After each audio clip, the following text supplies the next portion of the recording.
And Mrs. George, Esther George, judged that with the unemployment leave then, that Esther George is basically saying, we're getting it wrong.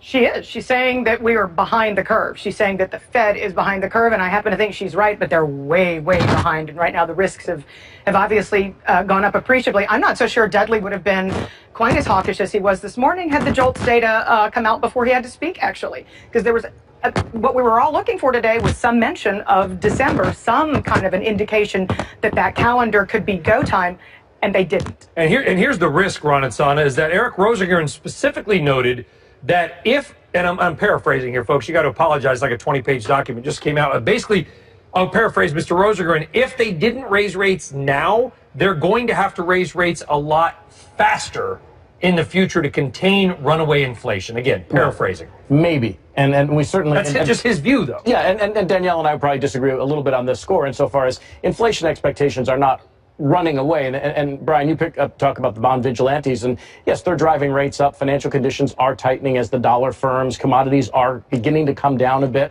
So I'm not sure that there's still any rush. I mean, I'm kind of getting to the point where I honestly don't care if they raise rates a quarter point at some juncture in the future, because it's getting old. The minutes are old. Even me, you know, or even I, for somebody who's been saying that they're not going to and they shouldn't. At this juncture, get it out of the way. Although they will need some help from fiscal policy eventually if the Fed is going to normalize rates. Lindsay? Next. Yep. Well, what's interesting in the minutes, it seems the main argument to raise rates now is really centered around the Fed's credibility. Yeah. They raised in December, so they have to continue with that. Or this notion of time frame. Since when does the calendar drive monetary policy? But it's really the doves that have the argument with the data behind them. Slow growth, non-existent inflation, the consumer under pressure with declining income, negative business investment. There's really no incentive at this point looking at the data. So if the Fed is truly data dependent, there really is no sense of immediacy to raise rates right now. And certainly they may have to raise rates faster if we turn the corner into 2017 or beyond. But the risk of raising rates too fast more than offsets the risk of raising them too slow at this point. So I think the doves have it. I think, if anything, the minutes really reinforce the idea that there's no sense of urgency to raise rates at November or the December meeting. Waiting too long risks the expansion, Paul. That was what I heard Hampton say. How? Well, I just getting back to this. You know, if you look at the decision, if they don't go in December, where will the doves have any pressure? Because the three dissenters are all going to be non-voting members next year. So there's going to be little pressure to hike rates going forward if the three dissenters, the three people who want to hike rates the most, are no longer voting members. And the people replacing them are to the dovish of them. So, you know, if there's not a sense now, there's not a sense of urgency now, there will not be a sense of urgency. But what's the risk to the expansion in waiting longer?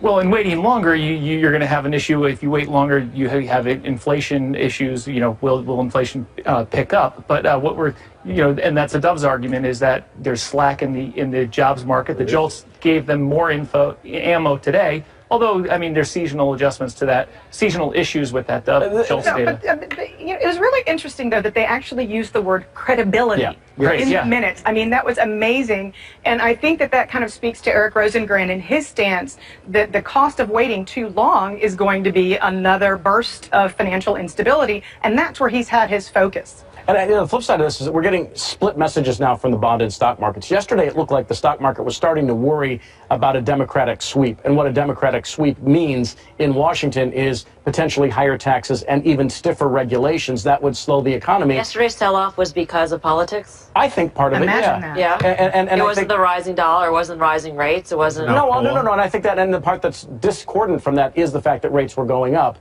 For no apparent reason. There wasn't any piece of data. Let's say the data keep doing what the data have been doing, sort of slow growth, moderate job growth, and so on and so forth. But the stock and bond markets react violently to whatever the election result is. Does the Fed do anything in December? I would say no.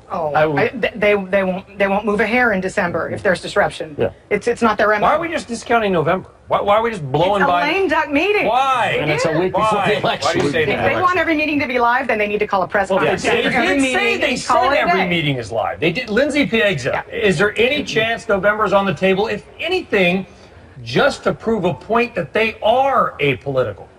Well, the Fed certainly has said that every meeting is a live meeting, but again, it's all about the data. It's not about politics. It's not about the election being 6 days later.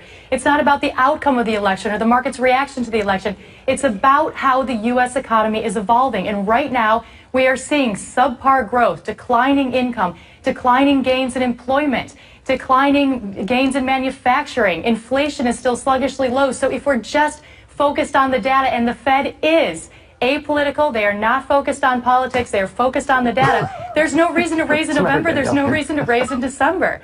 And so it doesn't matter about the outcome of the election. The Fed cannot justify a rate increase based on their concerns about credibility. Some of them have donated to political campaigns. You think? Lael Brainerd. Some of them still have Obama stickers on their cars. But to Lindsay's point, there's the data that's come out. If they weren't hiking in September, the data that's come out between now and September isn't really, fortifying the case that we need to hike rates now. But but the fact is that it's where we're at now is where we were 6 weeks ago. Well, the Atlanta Fed GDP, that's their own data, that's been ticking down, down, down. And I know we're going to talk about this later. Earnings for the 6th quarter in a row are not that hot. Speaking of which, thank you, Danielle. Thank you, Lindsay. Ron and Paul are going to stick around because we do want to talk about earnings. And it's been sort of a rough start to earnings season. So you've been crunching the numbers. So far, what are you seeing? Well, Alcoa had a really bad day yesterday when they reported earnings. But first of all, Alcoa is not necessarily the bellwether that people like to focus on.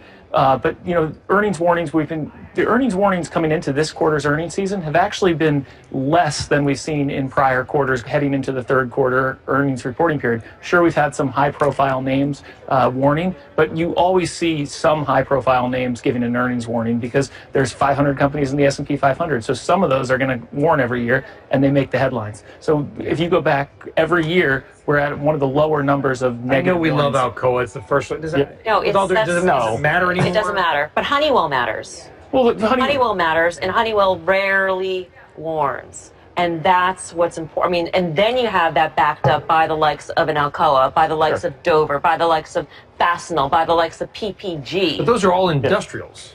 Yeah, but that's a read on the economy. That's a read on the economy. It's a read on the global economy, and 75% of the economy here is consumer. I just wonder, what do you think? Well, the industrial sector has been an area of weak earnings since middle of 2015. Bingo. Technology is a sector where we're seeing strong earnings growth. It's expected to show the strongest growth this earnings season. Analysts are the most positive on the sector. So from a contrarian perspective, as these companies come in to report, the technology is maybe an area to avoid heading into earnings. A sell the news event, because we've seen the outperformance in the 3rd quarter already. Yeah, and not only that, it's possible that earnings could be troughing simply because we have much easier year-over-year comparisons than we've had in a while. By the same token, where is the growth in revenue coming from right now when no one's growing really any faster than 1.5% or 2%? So it's hard to see with the global economy where it is right now with Japan, Europe, Russia, China, and the U.S. and Brazil all very slow, that we're really generating a lot of upside momentum for earnings. It'd be maybe better than before, but it's not anything really to get that excited about. You're not going to get a PE expansion based on a sudden explosion in earnings. So given that context, and I don't want to say forget about all the economic data, but put that aside for now. If you think about the Fed raising rates into this sort of earnings cycle where growth is not terrific. No, but I think we're going to start seeing earnings growth pick up here. I think we've seen the trough in earnings, and whether it's easy comps, but earnings growth is going to start picking up. Let's go back to that. You look at the energy sector, oil's at a 52-week high. I'm sorry to cut you off. It's just time. You know how it is, Paul. You did this about a billion times, which is industrials to technology. I do wonder if you talk to CEOs, I wonder if they'll say, yeah, you know what, Brian, I'm not going to build a factory, but man, I need a software upgrade. I got to build a new data center. I got to put more money into service. You see technology being a long-term earnings winner? Well, I think so. It seems in our, in our personal experience, we're having to upgrade software seemingly every year. It's supposed to last for several years. Yes, and you're always looking. We upgrade once every decade here. Exactly. Whether we need it or not. Listen, the capital stock in the United States is at its oldest on record at about 22 and a half years. There should be massive upgrading of systems, hardware, infrastructure, and it's just not happening because businesses are still concerned about end user demand. So until we clear that hurdle, fixed business investment is not necessarily going to be a driver for corporate earnings, nor for GDP for that matter. Yeah, I think they're holding back that. They don't know what to expect, number one. And number two, they're very cost averse. Yeah, I mean, I'm extending my uncertainty into the first half of 2017. I thought we'd have some of the stuff. Putting on the kitchen, or what are you not doing? Well, I have kids rapidly departing my home, so we're in the process of going back down. But no, I think that, some of the uncertainties that were dominant in 2016 may very well carry over into next year. I thought we might put a button on it with the election, but that doesn't look likely now. What's going to be the surprise sector in earnings season, do you think? I think, energy sector has done well, but analysts, that's one of the revisions in earnings estimates for the energy sector are one of the most negative of all the sectors, whereas oil's at a 52-week high. So I think, even though we saw some weakness towards the end of Q3, prices high, prices near, over $50 a barrel, I think the sector could do well and show good results, especially compared to where they were last year. All right, guys, thank you. Paul Hickey and Ron and Sana. Thanks.